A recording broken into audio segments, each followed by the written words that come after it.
Naisip ko baka text lang ang sabi sa'yo. Baka hindi sa'yo. Tinawagan ka ba o... Text po, tapos minsan nag-ano po, may call po. Minsan. Yung minsan, kasi naguguluhan ako kasi kung text, baka hindi siya yun. Kaya, pinili ko linawin talaga kung si Kuya Dave mo mismo ang nagsasalita, gusto kong isama laban sa... Yung nakabot po dun is tinext po niya sa akin, parang chat po namin dalawa. Nasa, ano po, nasa bahay po. Parang sabi po niya, parang, kunin daw po namin yung pera po. Kaya sa akin, hindi ko na, parang parang gusto niyang kunin po kasi sabi niya naman na pera natin yan, dapat kunin natin. So, akin po, hindi naman po kailangan. Sa akin po na naman po siyang nabanggit sa akin na magsasalita po sa ganyan. Eh, nag-comment daw po pala si Kuya Dave na kasama daw po ako. Eh, wala naman po kung alam po sa abot sa pagsasalita po na yun. Yung pagbawi lang, dun yung nagtawag sa'yo? Hindi po, chat lang po yun. Pero minsan po, nag-call po kami. Nagkakamustahan yun. Pero yung kumustahan, paano? Basta si Kuya mo? Parang okay naman daw po. Parang sabi po, pag gano'n, alam mo yung kumusta ka dyan, parang ganyan. Parang balita sa'yo, parang ganyan. Nagulat niya po nung sinitch niya ako na parang sabi niya, wala na ako dun sa bahay. Sabi ko pa naman sa kanya na nung diba umalis po ako. Sabi niya sa akin na parang alis siya na sabi ko, huwag mo umalis, parang sabi ko, kasi para sa'yo naman yan eh, parang mapapabuti ka naman yan, parang magkakaumalis yan. Huwag mo sayangin yung pagkakataon. Sinit ko pa siya nun, tapos nung kinabukasan niya tayo, na parang ang chat ko sa akin, wala na daw po siya dun. Kasi kukunin ka, magsasalita laban sa tatay niyo. Anong naramdaman mo?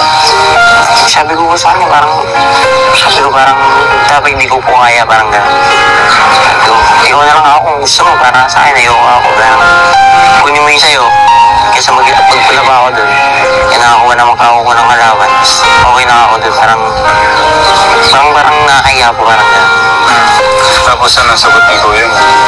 Sabi niya, kukunin niya daw yung kanya. Yung sabi niya. Para si Kuya Luis lang yata ng kababaan ng kababaan ng loob. Si Kuya mo wala na. Lumalaban na siya sa akin ng Dami natutuwa sa'yo sa kabila ng nandun pa din yung paghingi mo ng sorry. Yun yung maganda mong dalhin. Kasi hindi ka mapapahamak doon. Kaya ang tanggalin mo na yung yan na. Hindi mo pag-imig. Kakain lang tayo, ayaw mo sumabay. Sobra lang talaga ako natuwa sa bata na to na tinawag, kumbaga kukunin siya para magsalita laban sa akin. Lapos na ako dyan. Nakakatuwa lang. Yung huling pag-uusap nila, ang sabi ni Kuya mo, kunin niyo daw yung pera mo, yung pera niyo. Anong mas mahalaga, yung yaman o yung respeto mo sa mga magulang mo? Respeto.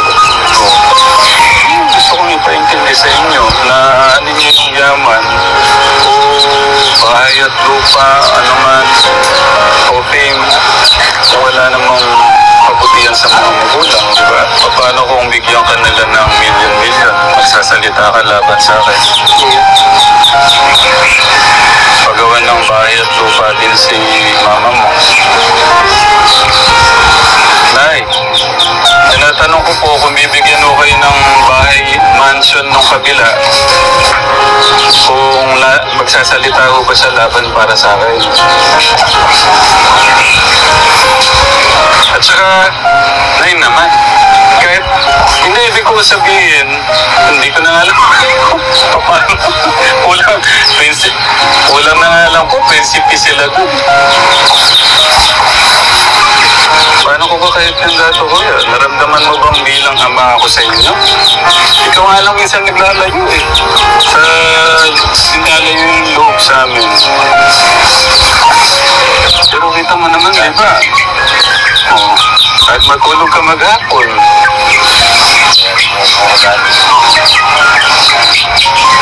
So, kumari, bibigyan ka ng, kumari, cash, bahay, sasakyan. Tara, magsalita tayo sa, laban kay tatay. Bakit? Eh, kahit ano naman pong gawin ko sa buhay ko, basta darating yung panahon na lalabas pa rin po yung tama po. Kung sino po yung tama siya magbabagay po. Hindi mo pwedeng dayain yung tinatala ni Lord kasi si Lord yung nagpaplano sa buhay natin. Pwede kang magsalita pero dadating yung time na masisira ka din. Kasi si Lord lahat na nagplano. Hindi mo pwedeng baguhin yung plano ni Lord sa atin. So, kung dadayain mo man yung sasabihin mo ngayon, lalabas din yung katotohanan. Okay.